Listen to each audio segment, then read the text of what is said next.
Merci Nathalie. Nous allons accueillir Monsieur Jérôme Santenac, le responsable du pôle action économique à la direction interrégionale, la direction régionale des douanes de Martinique. Bien, bonsoir à toutes et à tous. Bonsoir Madame Cataillé, merci de me donner la parole. Comme l'indiquait Madame Cataillé, je suis le chef du pôle de l'action économique de la direction régionale des douanes de Martinique. Ce soir, nous reprenons une très bonne habitude qui est celle des webinaires et celle en tout cas des réunions d'échange sous l'égide de la CCIM qui avait été un petit peu interrompue en raison du contexte sanitaire.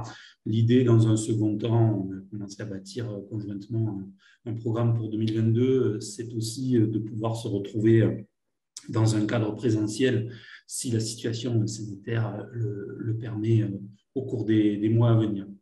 Donc, on va reprendre avec deux petites interventions. La première dispensée par Madame Etinoff et qui portera sur trois grands fondamentaux douaniers que sont l'espèce, la valeur et l'origine. Ensuite, Madame Petuello enchaînera avec la présentation d'un dispositif qui a été consacré par la loi en 2018, qui est le dispositif dit du droit à l'erreur. Et puis évidemment, comme ça a déjà été indiqué, nous tenons à votre entière disposition pour répondre à d'éventuelles questions que vous pourriez formuler, soit dans le courant de l'intervention par le biais des messages écrits, soit tout à fait à la fin, on tâchera de se ménager une petite partie questions-réponses. Et évidemment, nous sommes à votre entière disposition tout au long de l'année pour vous recevoir et pour faire en sorte de répondre à toutes les questions que vous poseriez et surtout vous accompagner pour éventuellement améliorer votre compétitivité, notamment à l'international. Voilà pour moi. Je cède donc la parole manifestement à Madame Etinoff, peut-être en repassant par Madame Cataillé. Voilà, merci Monsieur Santenac. Alors, je tiens à préciser que c'est un partenariat. Ce partenariat fonctionne depuis maintenant 6 ans. C'est un partenariat pour lequel nous sommes tous les deux entièrement satisfaits, qui fonctionne, qui permet aux entreprises d'éviter d'avoir quelques soucis ou d'anticiper, en tout cas, de prévoir. Avec ces sessions aussi de rendez-vous individuels qui sont prévues sur demande. Et nous poursuivrons en 2022 avec, comme a dit M. Santenac, un programme de flash douane sur des thématiques. Alors, vous pouvez aussi suggérer des thématiques si vous le souhaitez. Si vous le souhaiteriez nous voir aborder certains sujets qui vous posent problème, n'hésitez pas à le mettre aussi dans le fil de la conversation. Je vous remercie et je laisse la parole à Vitaline Etinoff.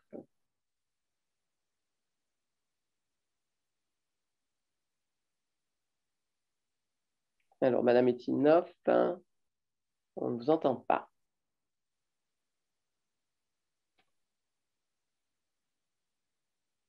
On devrait avoir aussi un partage d'écran, non? Une présentation. Voilà. Pour la présentation. Et Madame Etinoff, par contre, tout à l'heure, on l'entendait, là, on ne l'entend plus.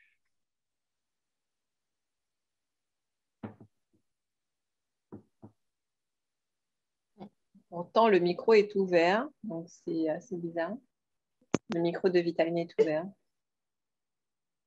Alors, tout à l'heure, et là, vous m'entendez ou pas? Ah, là, c'est mieux. Voilà, c'est bon. C'est mieux? Oui. Bon, on va faire comme ça. Donc, je reprends. Donc, bonjour, je suis Vitaline Etinoff. Tout d'abord, je vais vous demander de m'excuser parce que je suis partie dans le froid et j'ai ramené un petit cadeau. Et donc, j'ai un gros rhume que j'essaie de dompter, mais en tous les cas, j'espère que ça ne va pas gêner la présentation. Donc, je suis à la cellule conseil aux entreprises et je reçois, comme a dit Madame Cataillé, les opérateurs qui ont un projet d'import ou d'export pour les accompagner dans les procédures douanières parce que, comme vous verrez, ce n'est jamais très simple une opération de douane. Et c'est pour cela qu'on a décidé de vous présenter ou représenter parce qu'on l'a déjà fait. Et c'est vrai que moi, en ma qualité de cellule conseil, je reçois beaucoup de porteurs de projets qui arrivent avec une opération d'importation et qui finalement découvrent qu'il y a des formalités douanières un petit peu plus complexes. Donc là, ça va nous permettre de revoir tous les éléments essentiels pour une opération de douane. Donc, pour un opérateur, la maîtrise d'une opération douanière repose sur la réponse à 3 questions fondamentales. De quoi s'agit-il? D'où vient-il? Combien vaut-il? Je rajouterai également une troisième, c'est qui fait quoi? Et vous verrez plus tard pourquoi je rajoute cette troisième. Les 3 premières questions se rapportent donc aux éléments essentiels d'une opération de dédouanement, que sont l'espèce tarifaire d'une marchandise, son origine et sa valeur en douane. La 4e, qui fait quoi, que je vous ai rajoutée, est liée évidemment à la valeur en douane et concerne les conditions de vente entre le vendeur et l'acheteur.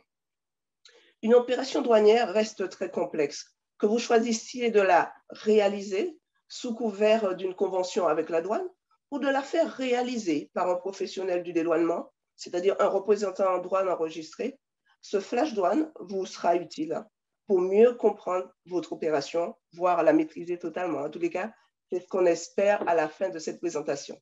Donc, je vais commencer par vous faire un petit rappel. Lorsqu'on parle d'importation ou d'exportation, on est dans des échanges avec l'Union européenne, territoire douanier de l'Union dont fait partie les départements d'outre-mer, dont la Martinique, et les pays tiers qui sont hors du territoire douanier. Donc, lorsqu'on parle d'importation, il va s'agir d'un flux physique de marchandises en provenance d'un pays tiers et à destination d'un pays de l'UE pour un séjour à titre définitif ou temporaire. Pareil, à l'exportation, c'est un flux physique qui partira de l'Union vers un pays tiers et ça peut être une exportation définitive ou une exportation temporaire. Autre rappel, on va parler la notion de territoire fiscal de l'UE. Et Dieu seul sait si les opérateurs que je rencontre, surtout les toutes petites entreprises, ont souvent des soucis avec cette notion de territoire fiscal de l'UE. Si la notion de territoire douanier est régie par le Code des douanes, je crois que c'est l'article 4 qui prévoit que la Martinique fait partie du territoire douanier de l'Union, la notion de territoire fiscal est prévue par le Code général des impôts. Lorsqu'on est dans les flux, lorsque nous échangeons avec les pays de l'UE, l'expression la plus appropriée est une introduction ou une expédition, quand bien même que sur le plan fiscal, au regard de l'application de la TVA, les DOM sont considérés comme pays d'exportation par rapport aux pays de l'Union. C'est l'article 295 du Code général des impôts qui le prévoit. C'est important de le souligner ici. Comme je vous le disais, j'ai pas mal d'opérateurs qui viennent me voir parce que souvent, vous avez des fournisseurs français ou même communautaires qui ne souhaitent pas leur vendre en hors taxe. Or, on ne fait pas partie de la directive de TVA et nous avons une TVA différenciée dans les DOM, hormis la Guyane et Mayotte où il n'y a pas de TVA, qui est applicable à l'importation ici. Donc, ces deux notions-là, importation, exportation, introduction,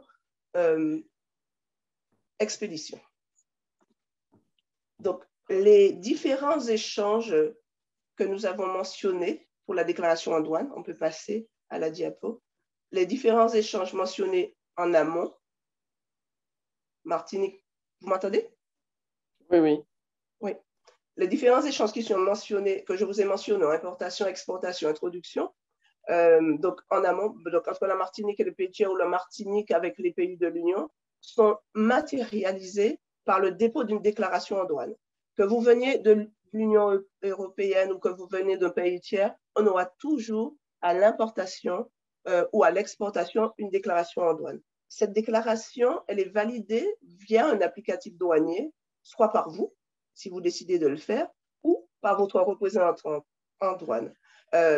Cette validation engage son signataire. Donc, cette déclaration comporte 3 notions fondamentales que sont l'espèce, l'origine et la valeur. Je vous ai fait un petit diaporama avec une déclaration en douane, telle qu'on la voit normalement dans nos applicatifs. Et puis, je vous ai mis en rouge quelques flèches dans la diapo suivante, voilà, pour vous signifier. Lorsqu'on vous parle de codification, vous voyez, c'est une déclaration qui est remplie de codification. Et c'est pour ça que je dis que c'est un métier de faire déclarer en douane, représentant en douane enregistré. Voilà. Donc, vous avez plusieurs cases et celles qui vont nous intéresser concernent les cases qui sont liées à l'origine d'une marchandise, celles qui sont liées à l'espèce et celles qui sont liées à la valeur en douane. Tous ces éléments-là figurent dans cette codification. On va donc commencer par l'espèce tarifaire des marchandises. Qu'est-ce que c'est qu'une espèce tarifaire? Donc, on va parler de classement de la marchandise. C'est une codification internationale.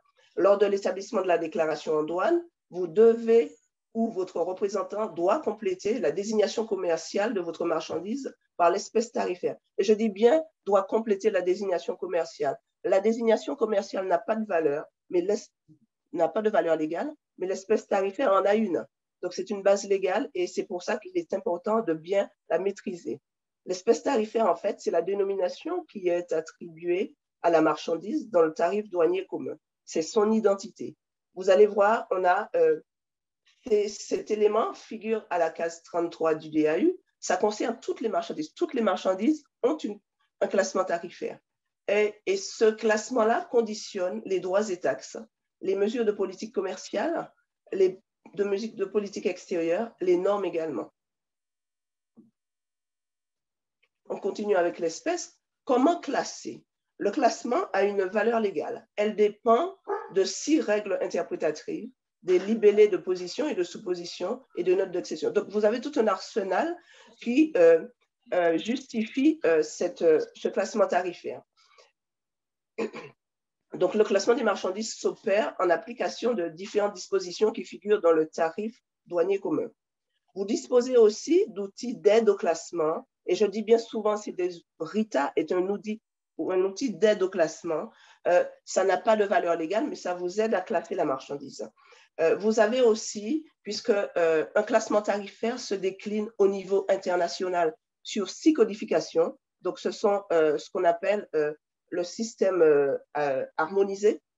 C'est régi par l'Organisation mondiale des douanes, on va y arriver. Et puis, cette même nomenclature, quand elle arrive dans l'Union européenne, elle va se décliner sous 8 chiffres et sous 10 chiffres. La nomenclature que vous allez retrouver dans une déclaration en douane, elle est codifiée à 10 chiffres, c'est ce qu'on appelle un TARIC. Pour vous aider, l'Union européenne publie des notes explicatives de la nomenclature combinée et l'Organisation mondiale des douanes également publie également des notes explicatives.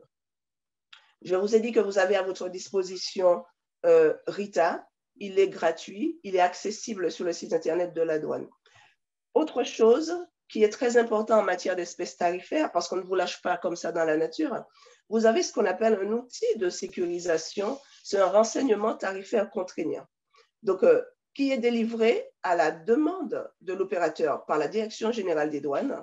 Et ce document, qui est un document communautaire, va lier tous les services douaniers de l'ensemble des États de l'Union pour une durée maximale de 3 ans. C'est-à-dire que vous avez un doute sur le classement tarifaire de votre marchandise, on est parti un petit peu trop loin, vous avez un doute sur le classement tarifaire de votre marchandise, vous ne savez pas comment le classer parce qu'il y a plusieurs matières composantes, vous pouvez faire une demande de renseignement tarifaire contraignant auprès de la Direction générale en lui fournissant tous les éléments, les fiches techniques. La Direction générale va vous classer la marchandise, ça va vous sécuriser. Parce qu'évidemment, si vous vous trompez sur l'espèce, ça peut avoir des conséquences pour un contentieux douanier. Donc voilà, vous avez un classement qui doit être fait, mais vous avez également un outil de sécurisation. Donc là, je vous ai mis la plateforme de RITA qui est sur le site internet de la douane. Souvent, lorsqu'on reçoit des opérateurs, on leur adresse également un tutoriel pour les aider à naviguer dans cet applicatif. Autre chose très importante, je vous ai dit qu'on fait les demandes de RTC, elles sont directement faites en ligne sur une application qui s'appelle Soprano. Lorsque vous allez sur le site internet de la douane, vous tapez Soprano RTC et vous arrivez tout de suite. Donc, vous pouvez faire votre demande. Nous, le PAE, on va suivre la demande, l'évolution, le suivi. Et donc, on saura lorsque le RTC vous a été délivré parce qu'on aura une vue sur cette application.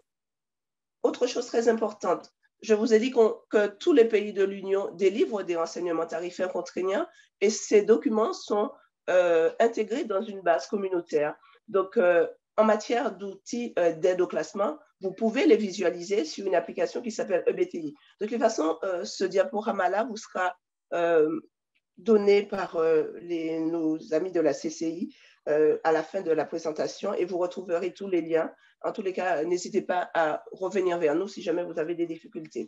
Cette base de données, vous allez retrouver tous les renseignements tarifaires contraignants, mais j'attire votre attention, c'est à titre indicatif parce que, évidemment, un RTC est nominatif. Vous ne pourrez pas vous en prévaloir pour faire rentrer une marchandise en douane parce qu'elle a été délivrée pour un opérateur donné. Si vous voulez un RTC, il va falloir faire la demande autrement par Soprano.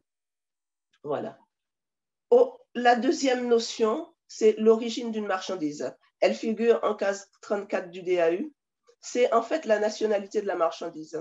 Ça va correspondre au pays de fabrication de cette marchandise ou de transformation suffisante. Parce qu'évidemment, c'est facile de dire qu'une plante est originaire d'un pays parce qu'elle a été entièrement produite, fabriquée. Lorsque vous avez un produit avec différentes matières, vous allez pouvoir transformer ces différentes matières premières qui peuvent venir de pays différents. Et donc, du coup, c'est cette notion de transformation suffisante qui va déterminer l'origine de votre produit. Je fais un petit rappel ici. Lorsqu'on va parler de l'origine d'une marchandise, elle est déterminée par les conditions et les lieux de sa fabrication. C'est différent de la provenance d'une marchandise qui correspond à son flux physique entre deux pays. Je prends un exemple. Vous avez un conteneur de chaussures qui arrive en France métropolitaine, originaire de Chine. La marchandise est dédouanée en France, puis elle est réexportée vers la Martinique. La déclaration en douane va signifier dans la case origine, origine Chine, provenance France. Donc, l'origine ne change pas, sauf à ce qu'il y ait une transformation suffisante. Donc, autre notion également, l'origine d'une marchandise ne change jamais, c'est ce que je vous disais, sans transformation. Les produits conservent toujours leur origine initiale. Je vous ai donné l'exemple des chaussures chinoises.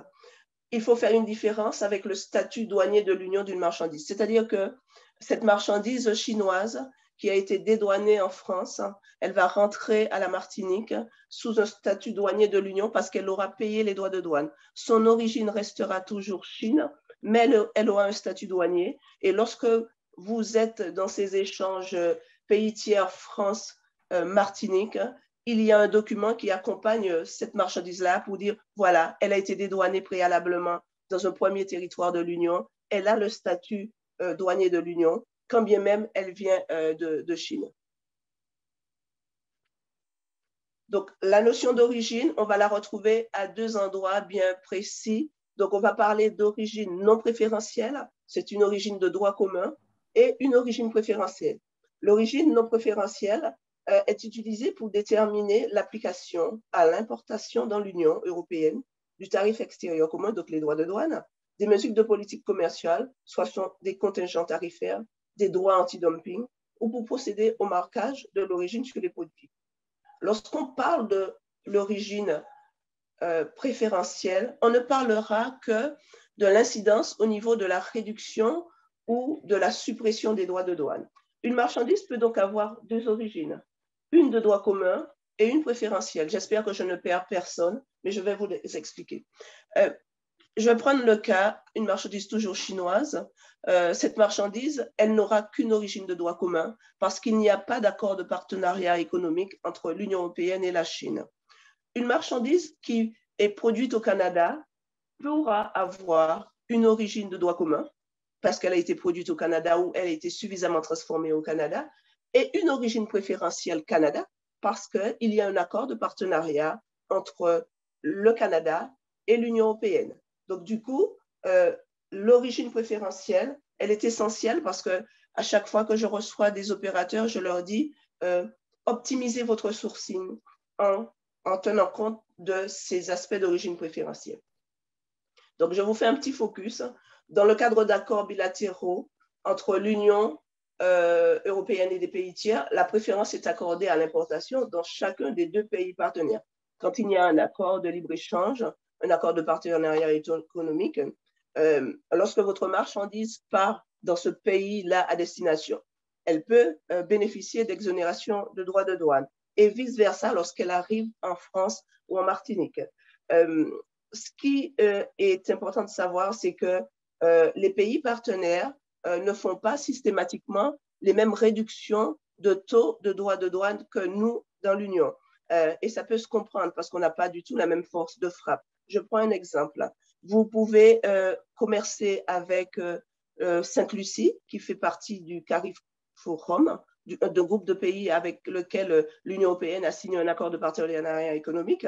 Lorsque vous exportez une marchandise vers Sainte-Lucie, vous pouvez avoir des droits nuls ou des droits réduits. Lorsque vous importez généralement une marchandise de Sainte-Lucie en Martinique, vous avez des droits de douane nuls. Donc, nous, on accorde vraiment une préférence. Eux, ils l'accordent en fonction de leurs possibilités économiques. Autre cadre pour lesquels vous avez des droits de douane nuls, et c'est souvent réduit dans le cadre-là, c'est dans le cadre de concessions unilatérales. C'est-à-dire que l'Union européenne a fait des concessions unilatérales avec certains pays ou certains groupes de pays qui permet à ces pays-là d'importer dans l'Union des marchandises et l'opérateur qui travaille avec un fournisseur dans ce pays pourra bénéficier d'une réduction de droits de douane. Souvent, ce sont des réductions, c'est rarement une exonération complète. Et quelquefois, vous pourrez voir qu'avec un type de pays, vous avez un accord de partenariat, mais vous avez également une concession unilatérale. Les conditions de la preuve d'origine ne sont pas les mêmes. Et donc, qui dit droit de douane réduit ou nul, dit tout de suite qu'il faut justifier. Donc, les marchandises peuvent arriver, doivent arriver au moment du dédouanement avec un document justifiant de leur origine préférentielle. C'est généralement pour ceux qui ont l'habitude de travailler avec les pays dans la Caraïbe, on a un EUR, un certificat de circulation. Vous pouvez avoir une déclaration d'origine sur facture si la marchandise est en dessous ou égale à 6 000 €. Vous pouvez également, dans certains accords, parce que le type de document à présenter à la douane est défini dans le protocole d'accord. Donc, par exemple, avec le Vietnam, on a la connaissance de l'opérateur qui est nouveau et donc qui va permettre à l'opérateur d'importer une marchandise et de déclarer qu'il connaît, qu'il reconnaît que cette marchandise est d'origine vietnamienne. Voilà. Donc, toujours penser qu'il faut toujours un justificatif préférentiel pour bénéficier de cette exonération. Et il faut faire déjà préalablement, pour comment bénéficier d'une exonération, il faut faire une démarche. Il faut déjà s'assurer que ce type de marchandise a des droits de douane à l'arrivée. Donc, je vais prendre le cas d'une exportation. Donc, on va exporter des vins mousseux vers le Canada. Vous avez un opérateur qui est intéressé par le champagne. Vous avez un fournisseur français qui vous donne du champagne. Vous le réexportez, vous, vers le Canada. Vous savez qu'il y a un accord de partenariat. Vous allez donc vous assurer qu'il y a des droits de douane. Dans mon cas précis, là, lorsque vous regardez mon tableau sur le logiciel Access 2 Market, je vois bien que entre l'Union européenne, UE, le taux préférentiel est de 0. Et puis pour la nation, même la nation la moins favorisée, le MFN, le taux est à 0. Donc, il n'est pas utile de solliciter une préférence tarifaire. La marchandise partira sous couvert d'une déclaration d'exportation et vous n'aurez pas besoin de fournir un justificatif d'origine préférentielle. Donc, tout baigne. Ce n'est pas le cas dans le deuxième exemple que je vous ai pris. Je vous ai pris un échange avec Sainte-Lucie, je pense, pour une exportation de fécule de manioc vers Sainte-Lucie. Vous voyez bien que vous avez deux taux, un taux à 5% pour la nation la moins favorisée. Et si vous sollicitez une préférence tarifaire au titre de l'accord de partenariat économique, vous allez pouvoir importer cette marchandise-là à Sainte-Lucie. Votre client qui achète la marchandise va pouvoir bénéficier lors du dédouanement à Sainte-Lucie d'un taux à 0%. Il faudra lui donner un certificat EUR1 lorsque vous enverrez la marchandise.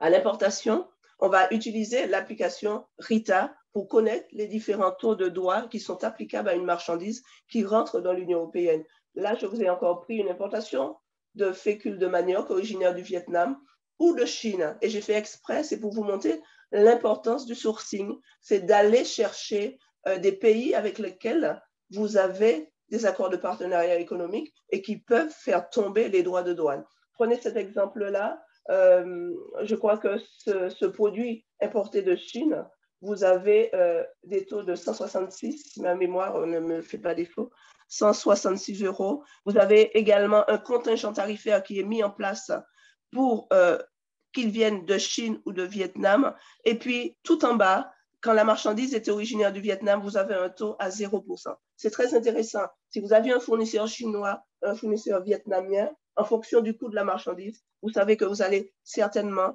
payer moins de droits de douane si la marchandise elle est originaire du Vietnam. C'est tout l'enjeu de l'origine préférentielle d'une marchandise. Là, je vous ai mis une petite situation géographique et opportunité. Tout ça pour vous dire que lorsque vous commencez à regarder, la Martinique et les autres peuvent orienter leurs échanges vers les pays proches géographiquement avec lesquels l'Union a signé des relations préférentielles. Vous voyez, donc, nous sommes en Amérique et vous avez toutes les couleurs rouge et marre et orange. Ce sont des pays avec lesquels on a signé des accords de partenariat économique.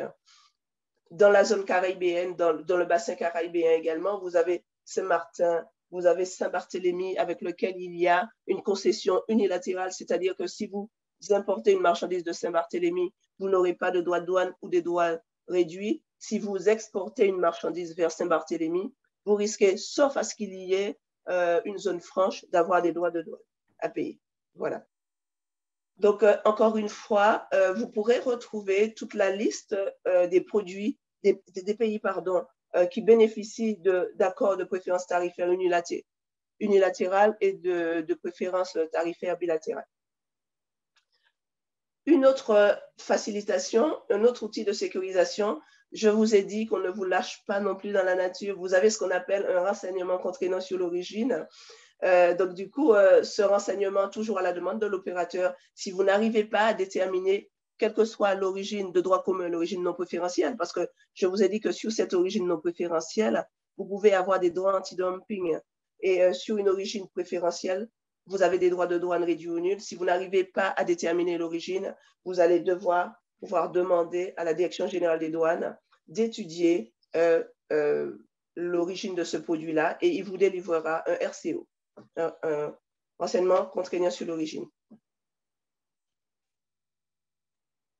Donc, on passe à la dernière donnée qui est la valeur en douane. Donc, on a vu l'espèce tarifaire, on a vu l'origine d'une marchandise. Et là, on va voir la dernière et pas la moindre parce qu'elle concerne l'assiette des droits de douane et des taux d'octroi de mer. Également celle de la TVA et d'autres taxes parafiscales que vous aurez à calculer. Les droits anti-dumping notamment également sont calculés sont ad valorem, donc calculés sur la valeur en douane. La valeur en douane, valeur totale des articles importés, se retrouve en case 22 d'une déclaration en douane. Donc, cette valeur, elle répond à des règles précises qui sont harmonisées au sein de l'Union européenne et qui permettent de calculer non seulement l'assiette des droits de douane, mais également celle de la TVA, comme je vous ai dit, celle de l'octroi de mer qui nous concerne plus particulièrement ici, et d'autres taxes en raison de l'importation. Par principe, la valeur, elle est déterminée sur la base de la valeur transactionnelle, c'est-à-dire qu'il faut qu'il y ait une vente effective entre l'acheteur et le vendeur. Donc, elle va concerner le prix effectivement payé ou à payer pour les marchandises lorsqu'elles sont vendues pour l'exportation vers le territoire douanier de l'Union. Dans une valeur en douane, vous aurez des éléments à retrancher et à rajouter, mais tout ça, c'est prévu au sein du Code des douanes de l'Union. Donc, je crois que ce sont les éléments 71 et 72 qui vont vous permettre, au moment où vous calculez votre valeur en douane, de savoir ce qui rentre et ce qui n'est pas à prendre en considération. Et je continue sur les outils de sécurisation et de simplification qui sont liés à la valeur en douane. Donc, si vous avez des difficultés à déterminer votre valeur en douane, par exemple, vous avez des achats-reventes, des ventes triangulaires avec votre produit fait l'objet de plusieurs ventes, vous faites des achats intra-groupe, ça ne relève plus de la valeur transactionnelle parce qu'on va aller chercher des méthodes déductives. Vous pouvez demander un avis sur la valeur en douane à la Direction générale. Vous avez aussi une autre simplification qui est une autorisation d'ajustement, c'est-à-dire que c'est délivré lorsque certains éléments de la valeur transactionnelle ne sont pas quantifiables au moment du dédouanement. Un taux d'ajustement est donc calculé sur la base de données antérieures connues de vous et directement appliquées sur le prix déclaré. Vous avez également une autorisation de valeur provisoire qui permet à un opérateur de différer la détermination définitive de la valeur en douane et à procéder au dédouanement de marchandises sur la base de données provisoires. Donc, et lorsque les informations ou documents relatifs à la vraie évaluation de cette valeur, on va faire une déclaration de régularisation. Donc, ce sont, vous voyez, des autorisations de simplification, mais également de sécurisation qui vont vous permettre d'avancer. Je reviens, pour terminer, je vais vous faire un petit point sur cette notion qui fait quoi. Et quand je vous dis qui fait quoi, on va parler des incoterms. Ce n'est pas un terme douanier, c'est un terme au niveau utilisé dans les échanges internationaux. Mais c'est un élément indispensable qui va répartir entre l'acheteur et le vendeur les frais et les risques. Vous avez 4 catégories d'incoterms. Donc, le choix d'un incoterm fait partie intégrante de la négociation commerciale que vous aurez avec vos clients ou vos fournisseurs. Il doit être fait en fonction des capacités organisationnelles de l'entreprise, du moyen de transport utilisé, parce que vous avez des incoterms pour le fret aérien et pour le fret maritime, du niveau de service que vous souhaitez apporter à votre client ou avoir de votre fournisseur, ou bien encore en fonction des habitudes du marché, des pratiques ou de la concurrence. L'incoterm choisi doit être adapté aussi bien aux marchandises à expédier qu'au mode de transport à utiliser. L'incoterm, bien que ce ne soit pas un élément douanier, doit obligatoirement figurer sur la facture qui doit accompagner la marchandise lors du dédouanement. Donc, je reprends mes 4 catégories. Donc, lorsque vous avez des incoterms qui commencent par la lettre E, l'obligation du vendeur est minimale. L'acheteur assure le transport de la marchandise depuis l'usine du vendeur. C'est le cas d'une marchandise qui ex-work. Lorsque vous avez un incoterm, vous avez 3 lettres et vous avez toujours une ville raccrochée à la lettre. Ex-work, Pontaléry, ex-work, Le Havre, parce que vous irez chercher, vous, acheteurs, les marchandises dans les locaux du fournisseur. Le F, tout ce qui commence par FOB, par exemple, Free On Board, le vendeur n'assume ni les risques ni les frais du transport principal. Celui-ci est assuré par l'acheteur ou du transport désigné par lui. C'est-à-dire que les frais de transport s'arrêteront au moment où la marchandise sera sur le bateau et à l'acheteur de rajouter le coût du transport principal et de l'assurance au premier point d'entrée sur le territoire de l'Union, au cas présent à Fort-de-France. Le C, Safe Coût and Freight. Donc, le vendeur assure le transport principal, c'est-à-dire que vous prenez SIF Fort-de-France, il va vous assurer le transport jusqu'à l'arrivée à Fort-de-France, mais le transport de risque a lieu dans le pays de départ. Nous, ce qui nous intéresse en matière de valeur en douane, c'est vraiment la notion de frais à rajouter, des frais de transport, les frais d'assurance. La notion de transfert de risque, c'est vraiment à discuter entre votre fournisseur et vous-même ou entre le client et vous pour savoir jusqu'où la responsabilité de l'acheteur ou du vendeur, jusqu'où le vendeur s'engage vis-à-vis de vous pour les risques. Et puis, le dernier, c'est obligation maximale, c'est avec la lettre D. Vous avez DAP, DDP. Souvent, dans ça, vous avez les droits de douane, la TVA, tous les frais de douane qui sont déjà compris dans ce type d'incoterm. La marchandise est livrée directement chez vous, dans votre société.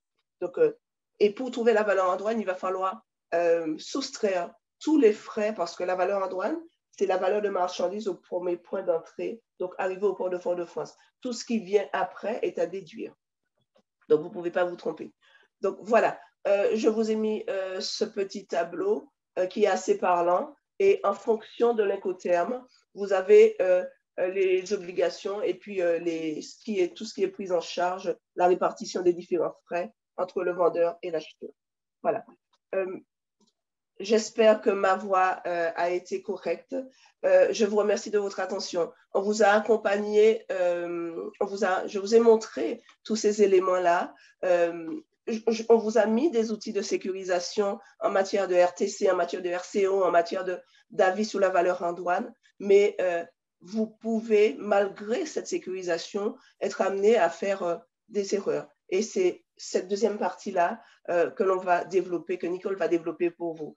Vous avez sur le diaporama nos coordonnées, donc le pôle d'action économique avec une boîte de courriel, mon téléphone fixe et également cellule conseil aux entreprises. C'est moi qui réponds à ce téléphone-là et je resterai à votre disposition si vous avez besoin d'un accompagnement personnalisé pour une procédure en particulier ou pour une réglementation qui vous pose souci. J'ai déjà entendu un monsieur dire qu'il avait besoin de conseils en matière de phytosanitaire ou de marchandises d'origine animale.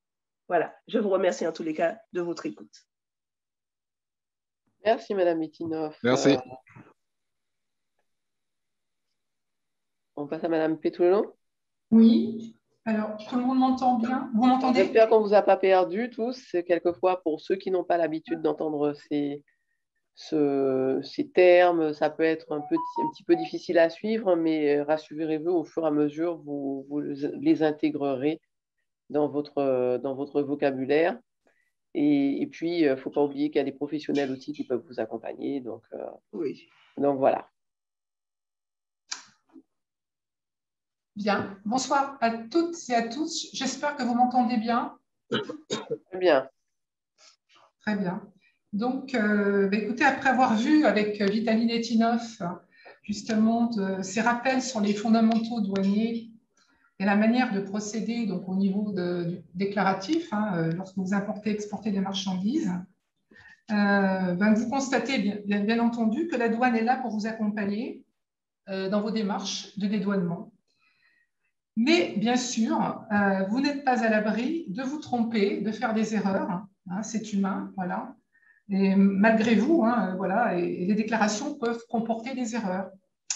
Et donc, en cas d'erreur, justement, vous verrez qu'il y a une loi qui est arrivée en 2018. Donc, en cas d'erreur, commise bien sûr de bonne foi, eh bien, vous pourrez bénéficier, donc, dans certaines conditions, du droit à l'erreur. Alors, le droit à l'erreur, en fin de compte, est une des mesures prévues par la loi ESSOC. Donc, la loi ESSOC, c'est État au service d'une société de confiance. Et cette loi prévoit plusieurs mesures. Elle est destinée donc à rénover les relations entre le public et l'administration, à travers notamment la mise en œuvre du droit à l'erreur. Alors, l'esprit général de la loi, vous voyez qu'elle traduit un engagement du président de la République, Emmanuel Macron. Voilà, cette loi, elle va affirmer donc les grands principes au fondement de la relation de confiance. Et donc, un des plus grands principes, le plus emblématique, est le droit à l'erreur. Elle porte sur une série donc, de mesures concrètes donc, qui s'inscrit dans la démarche de transformation de l'action publique, dans une volonté d'information des opérateurs afin de sécuriser leurs activités.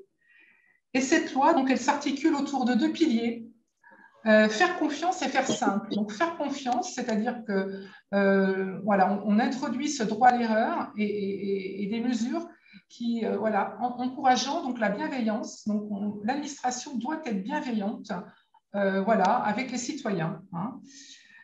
Et faire simple, on introduit également, on a déjà introduit depuis quelques années des mesures de simplification qui impliquent la dématérialisation des procédures et l'allègement des normes. Donc, il s'agit vraiment d'instaurer une relation de confiance entre l'administration et les usagers. Et avant de sanctionner, l'administration va prendre en compte certains critères qui conduiront à ne pas mettre de sanctions systématiques en cas d'erreur. Donc, le droit à l'erreur, qu'est-ce que c'est? Le principe, il repose sur un a priori, bien sûr, de bonne foi, et il atteste de la possibilité pour chacun de se tromper dans ses déclarations à l'administration sans risquer une sanction dès le premier manquement. Chaque usager, particulier ou entreprise, donc, voilà, peut revenir sur ses déclarations rectifiées d'une manière spontanée parce qu'il s'est aperçu rapidement ou quelques temps après qu'effectivement il s'était trompé, ou alors l'administration ayant fait un contrôle, donc ça va être à la demande de l'administration, voilà, et il corrigera donc son erreur lorsque celle-ci est commise de bonne foi, bien entendu, et pour la première fois. Qui est concerné? Qui est concerné par le droit à l'erreur? Alors, toutes les catégories d'administrés, hein, ce sont des personnes physiques ou morales, particuliers comme entreprises, dans l'ensemble des champs de politique publique, dès lors, bien sûr, qu'une sanction financière peut être prononcée. Et à partir du moment, comme on l'a déjà vu, où l'erreur commise l'est de bonne foi.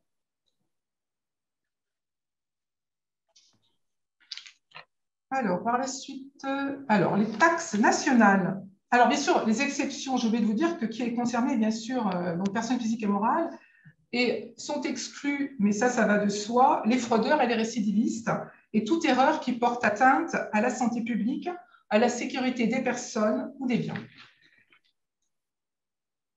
Quelles sont les taxes nationales qui sont visées par le droit à l'erreur? Donc, en douane, ce sont les taxes nationales qui sont recouvrées en application du Code des douanes. Donc, les taxes douanières qui sont concernées, donc, pour nous qui sommes dans les DOM, donc ça va être la TVA sur des flux avec les départements d'outre-mer, c'est-à-dire donc flux pays tiers vers DOM. Attention, il ne faut pas qu'il y ait de droits de douane en jeu, hein, ça c'est important. Des flux Union européenne ou métropole vers les DOM, ou des flux DOM vers la métropole. Et en matière d'octroi de mer externe, donc ça c'est l'octroi de mer qui est perçu sur la déclaration lors d'une importation en Martinique ou dans un autre DOM. Donc le droit à l'erreur s'applique, mais comme je vous l'ai dit, s'il n'y a pas de droit de douane en jeu, ça c'est important. Vous avez ensuite les taxes qui correspondent aux contributions indirectes. Alors, pour revenir aux taxes douanières, donc non seulement vous avez TVA, mais vous avez vu que vous avez tout ce qui est taxes sur les activités polluantes, les taxes intérieures de consommation sur les produits énergétiques, des droits annuels de francisation. Voilà, donc il y a plusieurs taxes nationales hein, qui sont bien sûr en plus de la TVA. Et en termes de contributions indirectes, donc, il s'agit donc des taxes nationales qui sont recouvrées donc, en application du Code général des impôts. Donc, ce sont les droits d'assises sur les alcools, les droits de consommation sur les tabacs. Bon, donc, il y a tout un ensemble de taxes voilà, sur lesquelles, donc, effectivement, s'applique le droit à l'erreur. Et la plupart des infractions donc, commises en matière de contribution indirecte sont concernées par le droit à l'erreur. Hein. Voilà. Alors maintenant, on va passer aux conditions. Il faut qu'un opérateur, s'il veut donc, obtenir ce droit à l'erreur, il faut que 5 conditions soient remplies pour que cette erreur ne soit pas sanctionnée. Donc, il faut que l'erreur soit commise pour la première fois, c'est-à-dire qu'au cours des 3 dernières années notamment, ou 6 années, donc en douane c'est 3 années, et c'est 6 années en matière de contribution indirecte. Donc voilà, il faut que ça soit donc la première fois. Il faut que le redevable soit de bonne foi, c'est-à-dire que c'est à la douane de prouver sa bonne foi hein, dans ce cas. Il faut que la déclaration elle ait été souscrite dans les délais et bien entendu, en l'absence de dépôt dans les délais, le droit à l'erreur ne sera pas applicable. Il faut qu'elle soit régularisée. Donc ça veut dire qu'il faut effectuer la régularisation des erreurs donc des inexactitudes, des omissions, donc soit de manière spontanée, alors c'est vous qui vous en êtes aperçu, soit donc suite à un contrôle douanier, voilà, si c'est la douane qui, elle, a pointé du doigt votre erreur. Et il faut que les droits et taxes, donc la 5e condition, ainsi que les intérêts de retard soient acquittés. Et donc, ça veut dire qu'on aura un paiement immédiat ou alors on peut avoir un plan de règlement des taxes qui a été aussi accordé par le comptable douanier. Hein. On va, justement, en parlant des intérêts de retard, donc, on va vous donner aussi quelques éléments. Alors, si l'opérateur respecte 4 conditions, il peut bénéficier de réduction également d'intérêts de retard. Donc, les 4 conditions, c'est la bonne foi, hein, comme on l'a vu. La déclaration a été souscrite dans les délais, l'erreur est régularisée et les droits et taxes sont acquittés. Donc, du coup, quand toutes ces conditions se réunissent, donc 2 cas de figure, soit c'est une rectification spontanée, donc c'est vous, en tant qu'opérateur, sans que ce soit la douane qui l'ait vu, donc vous avez spontanément régularisé votre situation et rectifié la déclaration. Donc dans ce cas-là, vous voyez que le paiement des impositions et des intérêts de retard de la part de l'opérateur, donc vous avez droit à une réduction de 50%. Si par contre c'est suite à un contrôle ou une enquête, la réduction, elle est un peu inférieure, elle est de 30%. Dernière diapositive, donc c'est pour vous présenter donc notre site douane.gouv et il y a donc sur notre site on a communiqué justement sur le site du gouvernement qui est oops.gouv. Peut-être que certains d'entre vous y sont déjà allés parce que c'est vrai qu'à l'époque, bien que ça date de 3 ans cette loi, mais je suppose que certains d'entre vous en ont entendu parler. Donc vous allez pouvoir trouver plein d'éléments d'information. Parce que oops.gouv, donc ça incarne donc cette nouvelle posture en fin de compte de l'administration, hein, qui est plus bienveillante et qui est dans le conseil et qui vous donne accès donc quand vous allez sur ce site donc à l'ensemble des principales erreurs donc qui peuvent être commises par les usagers, donc qui sont présentées par événement de vie. Vous avez accès aux conseils pratiques des administrations qui vous donnent des clés pour éviter de commettre des erreurs et mieux comprendre vos obligations. Et vous avez aussi des liens qui vous permettent d'approfondir chaque thématique. Voilà, donc j'en ai fini pour cette petite présentation du droit à l'erreur. Voilà, j'espère que ça peut vous être utile pour la suite. Merci beaucoup, Madame Petrello. On a les douanes qui informent, les douanes qui vous aident à anticiper, les douanes qui vous accompagnent, et maintenant les douanes qui vous pardonnent un peu vos erreurs, à condition que ces erreurs soient de bonne foi. Vous avez vu, on a tous les ingrédients pour un bon partenariat et pour un bon accompagnement. Donc, je remercie beaucoup Madame Etinoff, Monsieur Santenac, Madame Petrello. Et vous, je vous sollicite, hein, si vous avez des questions, vous avez la possibilité de les poser. Donc voilà, n'hésitez pas. Nous n'avons pas vu de questions dans le fil de discussion, mais peut-être préférez-vous les poser en direct. Donc, si vous souhaitez, vous avez le petit bouton réaction, vous avez la possibilité de lever la main et de poser la question. Alors, nous vous rappelons que ce webinaire a été enregistré, donc vous aurez à disposition l'enregistrement, à nouveau l'enregistrement, donc de disponible. Il sera mis sur notre site, il pourra vous être transmis. La présentation vous sera transmise, mais elle sera également disponible sur notre site. Voilà. Alors, il y a quelqu'un qui demande que signifie ALE. C'est un accord de libre-échange. De libre-échange. C'est un accord de libre-échange. Voilà. Un accord de libre-échange où il y a des conditions préférentielles entre deux pays. Il prévoit les préférences tarifaires. Préférences tarifaires. Entre autres, hein, parce que généralement, l'accord de libre-échange va beaucoup plus loin qu'en matière d'origine.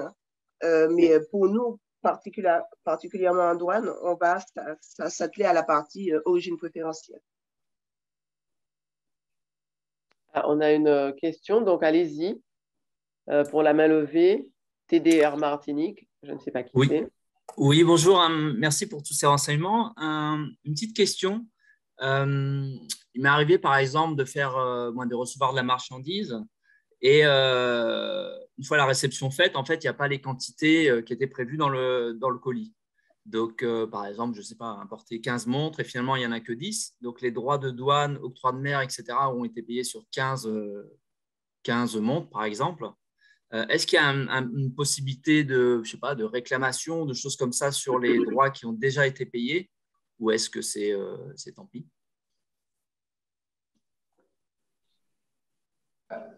Jérôme, je te laisse pour la procédure de remboursement. Ouais. Donc, oui. Jérôme est là?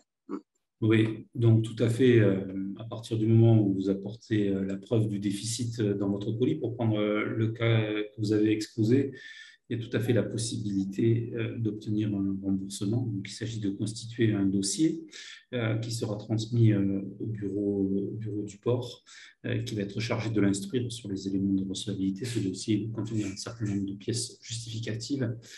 Et ensuite, en fonction de la situation que vous décrivez, des éléments que vous avez apportés, il est tout à fait envisageable d'obtenir un remboursement des droits et taxes. si vous passez pas en, excusez-moi, si vous passez pas en représentant en douane, il pourra vous faire cette demande-là de remboursement. Ok, très bien, merci. Je passe par un transitaire, effectivement. Donc, Oui, normalement, il peut introduire la demande de remboursement. ok, ça marche. Merci. Nous avons une question. Quels sont les pays de la Caraïbe où l'accord de libre-échange s'applique? Dans le diaporama, j'ai laissé un lien et normalement, il est interactif. Vous pouvez cliquer dessus ou bien aller sur le site internet de la douane et retrouver l'ensemble des pays. On a dans la Caraïbe ici ce qu'on appelle les pays du CARIFORUM. Et vous avez notamment Saint-Domingue, Jamaïque, Sainte-Lucie, Barbade, Antigua, l'île de la Dominique. Vous avez une bonne dizaine de pays qui font partie de ce CARIFORUM et qui peuvent, à l'import comme à l'exportation, mettre en œuvre des réductions de droits de douane sous réserve de remplir les conditions, c'est-à-dire de donner le justificatif d'origine préférentielle. Dans le grand bassin caribéen ici, on a des accords avec la Colombie, on a avec le Paraguay, de mémoire, dans toute l'Amérique latine, Chili, Pérou, on a également des accords de partenariat économique.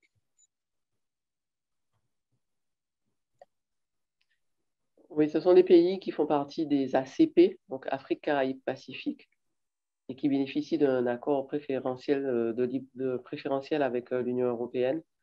Et vous avez des petites îles, des grandes îles. Donc, vous avez une série d'îles comme les îles de l'OECS, qu'on appelle l'OECS, l'Organisation des États de la Caraïbe orientale. Donc, mais ce sera trop long de les citer. Oui. Et puis d'autres. Allez sur le site et voilà. Si vous le souhaitez, je peux vous envoyer le lien. En cliquant sur le lien, vous avez la liste de tous les pays qui s'affichent. C'est important de les connaître, je le redis encore une fois, parce que si vous avez la possibilité de choisir entre deux fournisseurs, un qui est dans un pays où il n'y a pas d'accord ou à peu près la même prestation, n'hésitez pas à tous les cas. Existe-t-il un outil de simulation qui permette d'évaluer l'ensemble des taxes? Dans RITA, il y a un volet simulation. Dans l'outil RITA qui est en ligne, il y a un volet simulation. Vous rentrez une valeur, une nomenclature, une origine, et puis vous avez les droits et taxes qui seront dus à l'importation. Alors, il ne faut pas oublier d'avoir son espèce tarifaire. Il ne faut pas oublier. On rappelle qu'il faut l'espèce tarifaire de la marchandise. Oui. Ça s'appelle estimation de mémoire.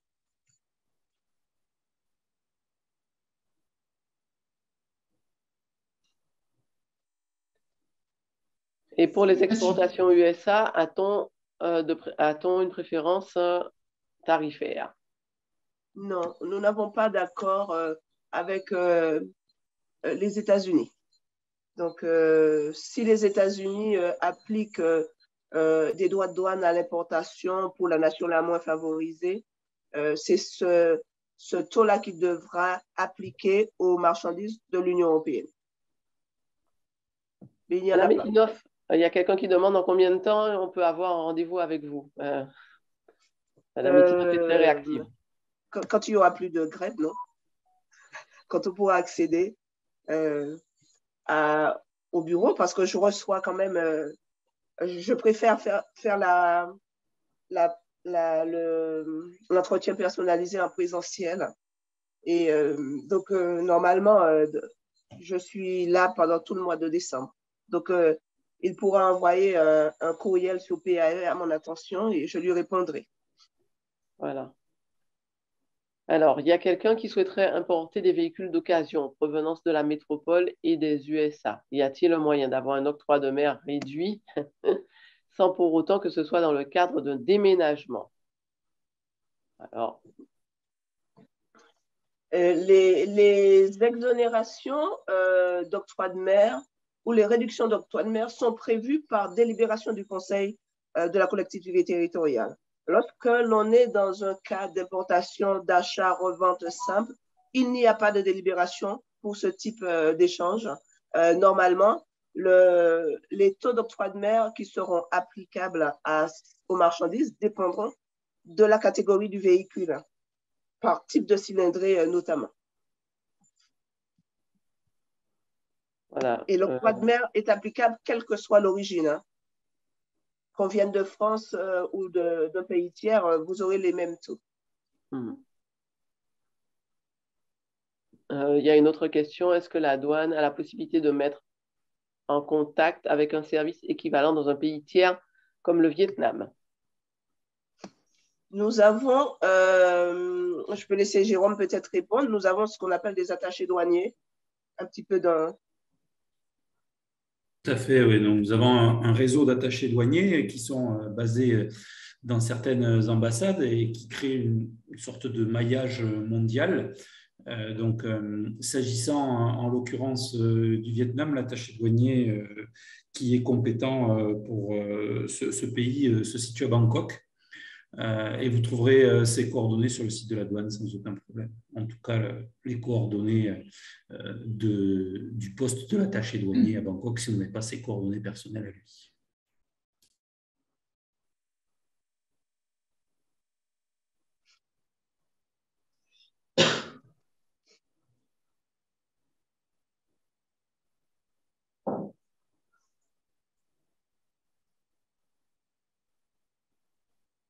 J'importe aujourd'hui des produits de Sainte-Lucie, par exemple, avec des droits de douane nuls. Est-il possible que du jour au lendemain, ces accords changent ou est-ce que ces accords sont stables?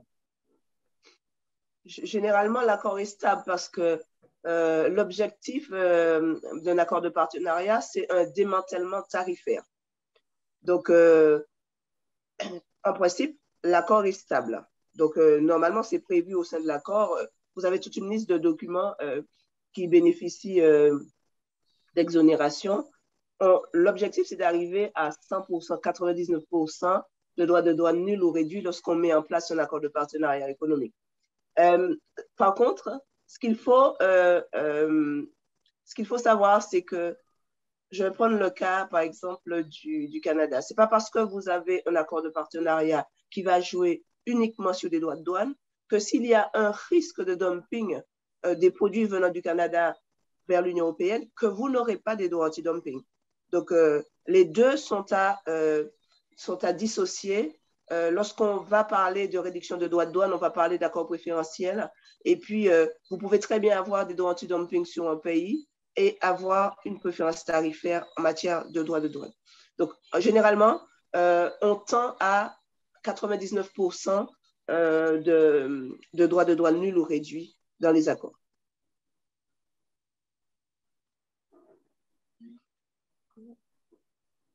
Il y a une autre question. Quels sont les éléments qui composent la valeur en douane? C'est comme on a dit tout à l'heure, donc c'est basé généralement sur une valeur transactionnelle. C'est le prix payé ou à payer. Donc, c'est le prix convenu avec votre fournisseur. Et puis, il va falloir aller, il y a toute une liste exhaustive dans l'article 71 ou 72 qui va dire tels éléments sont à retrancher, tels éléments sont à rajouter. Donc, toute la liste est reprise dans le Code des douanes de l'Union qui va vous permettre de savoir quels sont les éléments à sortir. J'ai pris le cas tout à l'heure de fournisseurs qui vous vendent DDP, c'est-à-dire droit de douane inclus, livré à destination. Il va déjà contenir dans sa facture les frais de douane, les frais de débarquement, tous ces frais-là qui sont après l'arrivée de la marchandise sur le territoire de l'Union sont à déduire de la valeur en douane.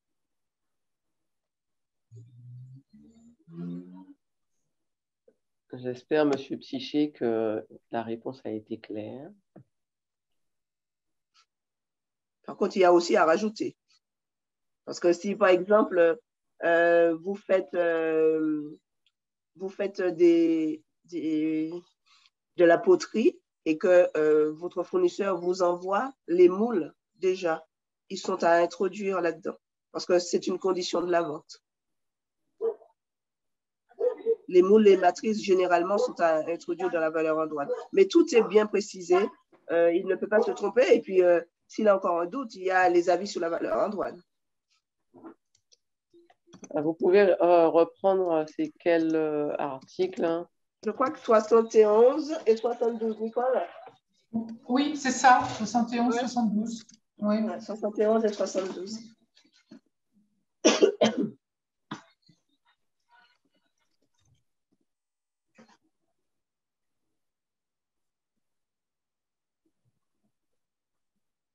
Alors, je ne vois pas d'autres questions dans le chat. J'espère que nous avons répondu à tous.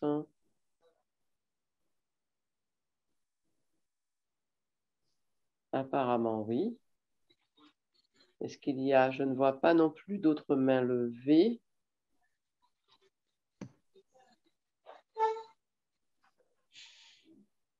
Eh bien, puisqu'il n'y a pas de... Ah, attendez, il me semble qu'il y a un nouveau message. Il y a à nouveau un message. Je vais regarder, je n'ai pas... C'est bon, Marie-Noël, c'est un remerciement de Sabrina Ajax. Ah, d'accord. Ok, ben merci en tout cas à tous. Nous vous remercions d'avoir fait l'effort d'être présents malgré les conditions. C'était important pour nous de vous sensibiliser à ces notions, donc ces fondamentaux douaniers. Nous tenons à remercier nos partenaires qui sont toujours présents avec nous, à nos côtés depuis 2015. Nous tenons à les remercier pour la qualité de leur intervention, pour la qualité de leur accompagnement également et de leur proximité des entreprises. C'est ce que nous avons voulu en scellant cette convention, en signant cette convention, c'est ce que nous avions voulu, être des partenaires de proximité des entreprises. Donc, nous les en remercions pour cette mobilisation et cette assiduité dont ils font preuve depuis quelques années maintenant. Et puis, vous, chef d'entreprise, nous nous reverrons très bientôt. Alors, en général, on le fait à peu près tous les 2 mois. Donc, vous serez assez tôt de la prochaine date de Flash Douane et sur la thématique. Comme je vous l'ai dit, si vous avez aussi une thématique que vous souhaiteriez voir aborder, n'hésitez pas à nous envoyer un mail. Et puis, on vous rappelle que tous les supports seront à votre disposition sur notre site. Également aussi sur celui des douanes, je crois. Donc, voilà, vous pourrez les consulter à nouveau, vous en imprégner, voilà, apprendre par cœur les termes, aller consulter les articles. Donc, voilà, pour bien anticiper, parce que ce sont avant tout les douanes qui vous permettent d'anticiper, qui vous informent, et pas les douanes qui répriment. Il en faut quand même. Voilà. Merci. En tout cas, nous vous remercions et nous vous souhaitons une très bonne soirée. Soyez prudents, prenez soin de vous. Si vous êtes déjà à la maison, tant mieux. Pour ceux qui retournent, qui sont au bureau et qui doivent retourner chez eux, soyez prudents. Et puis à très bientôt. Beaucoup. Merci Madame Etinov, merci Merci. Monsieur Santenac, merci Madame Petruello. Et à très bientôt. Beaucoup. Merci à vous. À bientôt. Merci, Bonne soirée. À bientôt. À bientôt. Merci Madame Cataillé, bonne soirée à vous. L'esprit gagnant. C'est CI Martinique.